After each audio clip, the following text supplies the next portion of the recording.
এই ছেলে, এই বাংলা বুঝছিল? এই সাদা গেঞ্জি সরো এনতে বাইরেও, অপদার্থ বেটা, তামসা করো।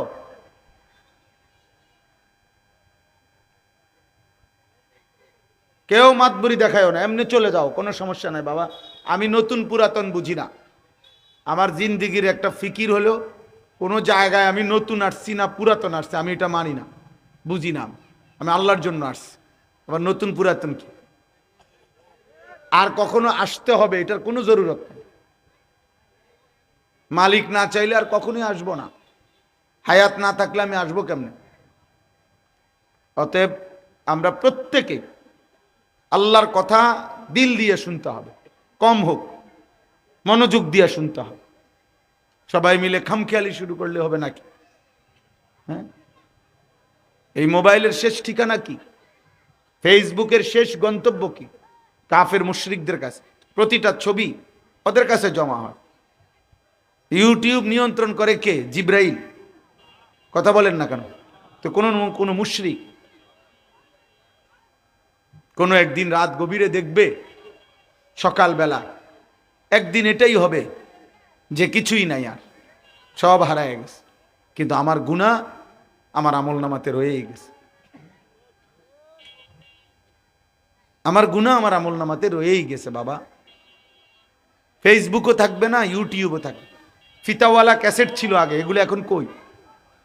কিন্তু সেগুলোতে যে গানগুলো ছিল, সেই গানগুলোর গুনাহ ওই মানুষগুলোর আমল নামা থেকে বুঝবে কিভাবে?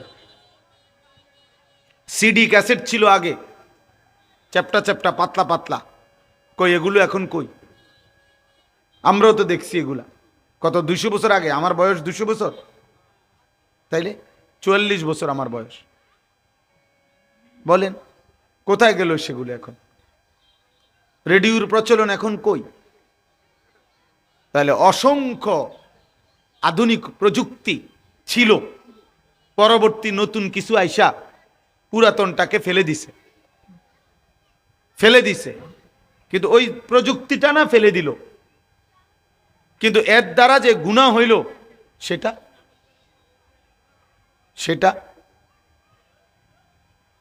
এই জন্য দোস্ত, যুবক ভাই, কিশোর ভাই, বুঝো এটা। তুমি তো তোমার হায়াত, তোমার আমার রাত দিন, আমার জিন্দিগির কর্মকাণ্ড আড়াল করতে পারবো না। ফায়ুনাব্বিউকুম বিমা কুনতুম তা'মালুন। আল্লাহ তাআলা বলে, বান্দা আমি তোমাদের প্রত্যেকের সারাজে, এই শার্টওয়ালা, এই এখান থেকে সরো, সরো এখান থেকে বেটা।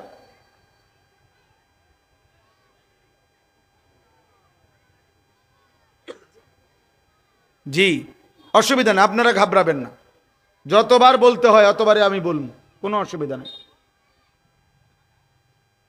আমার এটা কোনো ভাই নির্বাচনী জনসভা না, আমি কোনো প্রার্থী না যে প্রত্যেকের ভোট আমার দরকার।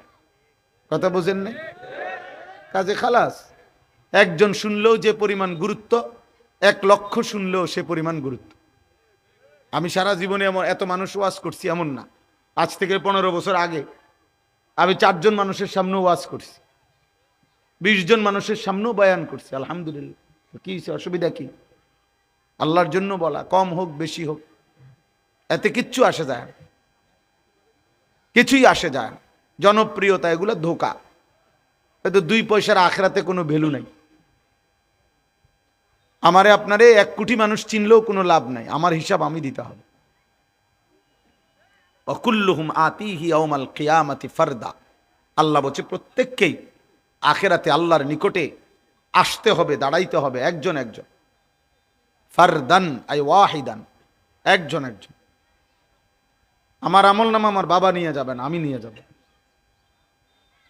এই জন্য ভাই নওজোয়ান বাবা, প্রত্যেকে সর্বপ্রথম এক মানুষের জীবনের ইসলামের দৃষ্টিতে প্রথম করণীয় কর্তব্য নিজের দিকে খেয়াল রাখা, ইসলাহে নফস, আত্মশুদ্ধি, আত্মগঠন, আত্ম উন্নয়ন, নিজেকে গড়ে তোলা। নিজের ঈমান আমল কোনোভাবেই ভোলার সুযোগ নাই, ভুলে যাওয়ার সুযোগ নাই। পুরুষ হোক নারী হোক, আমার চলার পথে ঈমান ইসলামের উপরে থাকতে গিয়ে যদি আমার সাথে কেউ না থাকে, তবু আমি একা হলেও আমার আখেরাত ঠিক রাখতে হবে, এটা মোমেনের দায়িত্ব। হযরত আসিয়া তিনি প্রমাণ করে দিয়েছেন পৃথিবীতে যে আমার স্বামী জগতের সবচেয়ে নিকৃষ্ট কাফের ছিল, খোদা দাবিদার ফেরাউন। আমি ফেরাউনের মতো নিকৃষ্ট বেঈমান জালেম, যে হযরতে আসিয়ার সমস্ত শরীরে তাফসীরে আছে পেরেক মারছে, পেরেক তার কাটা সারা শরীরে যখন পেরেক মারছে, বলছে এই রক্ত মাখা দেহে এখনো সুযোগ আছে, মুসার কালেমা ছেড়ে দে। হযরত আসিয়া বলছে, ফেরাউন পৃথিবী 1000 বার ছেড়ে দিতে পারি, ঈমান ছাড়া যায় না। তোর মতো স্বামী 1,00,000 বার ছেড়ে দিতে পারি, রাজপ্রাসাদ ছেড়ে দিলাম, কিন্তু কালেমা ছাড়া যায় না। আমি একাই নিজের ঈমান হেফাজত করছি। হযরত ইব্রাহিম আলাইহিস সালাম তিনি পৃথিবীবাসীকে দেখাইছেন, আমার আব্বা আমাকে আজর বলছে, লা ইল্লাম তানতাহি লা আরজুমান্নাকা ওয়াহজুরনি মালিয়া। কোরআনের আয়াত বলছেন, ইব্রাহিম তুমি যদি আমার মূর্তির বিরোধিতা বন্ধ না করো, আমি বাবা হয়ে তোমাকে পাথর মেরে হত্যা করব। লা আরজুমান্নাকা ওয়াহজুরনি মালিয়া, আমি তোমাকে তেজ্য পুত্র করে বাড়ি ছাড়া করে দেব। হযরত ইব্রাহিম আলাইহিস সালাম বলছেন, আব্বা আমি গোটা ফ্যামিলি ছেড়ে দিলাম, আতাজিলুকুম আমা তাদউনা মিন দুনিল্লাহ। আব্বা আপনাকেও ছেড়ে দিলাম, আপনারা যে মূর্তির পূজা করেন আমি তাকেও ছেড়ে দিলাম। ওয়া আদউ রাব্বি, আমি একা শুধু আমার রব আল্লাহকে ডাক দিলাম। তাহলে সন্তান প্রমাণ করছে আমার ফ্যামিলির সব বেঈমান হলেও আমি একাই মুমিন, একাই মুমিন। এজন্য দোস্ত বাপ, নওজোয়ান ভাই, ফিকির করো ভাই, শেষ পর্যন্ত তোমার জন্য আমি আটকাবো না, আমার জন্য তুমি আটকাবা না। কারো জন্য পৃথিবী থামবে না, কারো মৃত্যুতে পৃথিবী 1 সেকেন্ড 1 ঘন্টা 1টি সেকেন্ড ঘড়ির কাঁটা বন্ধ হয় না। পৃথিবী চলতেই থাকে, পৃথিবী চলতেই থাকে। রোদও ওঠে, বৃষ্টিও নামে, রাতও হয়, দিনও হয়, সূর্য ওঠে, চাঁদও ডোবে। কারো জন্য স্বার্থপর এই দুনিয়া 1 মিনিট থামে না। দুনিয়া বড় স্বার্থপর,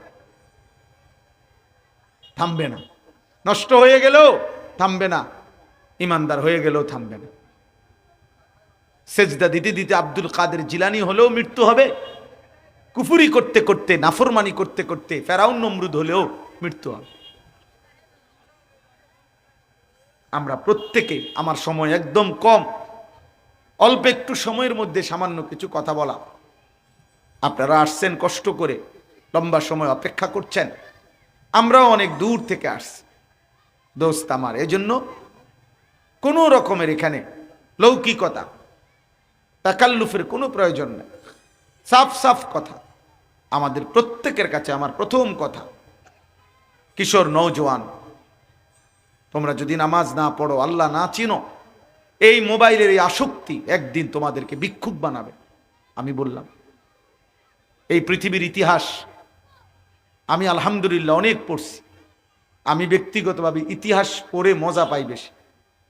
আমি এই পৃথিবীর সমস্ত জাতি সভ্যতার ইতিহাস অনেক পড়ছি, আলহামদুলিল্লাহ। দেখছি পৃথিবীর কোনো ব্যক্তি কিংবা গোষ্ঠী আল্লাহর নাফরমানি করে এই জমিনে শেষ পর্যন্ত ইজ্জতের সাথে মরতে পারে না। লানতের, অপমানের মৃত্যু তাকে বরণ করতে হয়েছে।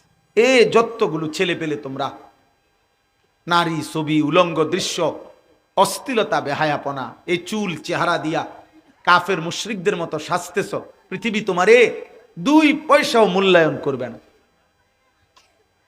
তুমি হারিয়ে গেলে, মরে গেলে, অ্যাক্সিডেন্ট হইলে কেউ তোমার দিকে থুতুও ফেলবে না, পাপীর দিকে কেউ তাকায় না, নাফরমানের খবর কেউ রাখে না। কোন নাফরমান ইজ্জতের সাথে তার নাম কেউ উচ্চারণ করে না। ফেরাউনের নামে পৃথিবীতে কোনো কুত্তার নামও নেই, নমরুদের নামে পৃথিবীতে কোনো কুত্তার নামও নেই, আবু জাহেলের নামে পৃথিবীতে কোনো কুত্তার নামও নেই, আবু লাহাবের নামে পৃথিবীতে কোনো কুত্তার নামও নেই। নাফরমানের নাম থাকে না, পাপীর নাম থাকে না রে আব্বা। এজন্য শুধু শুধু এমন সুন্দর রাত, দিন, হায়াত নষ্ট করো না, নষ্ট করো না। কাফের মুশরিকদের মতো চুল রাখলা কেন? তোমার কোনো আল্লাহ নাই, তোমার কোনো নবী নাই, তোমার মা বাবা নাই, বেঈমানের মতো সাজো কেন?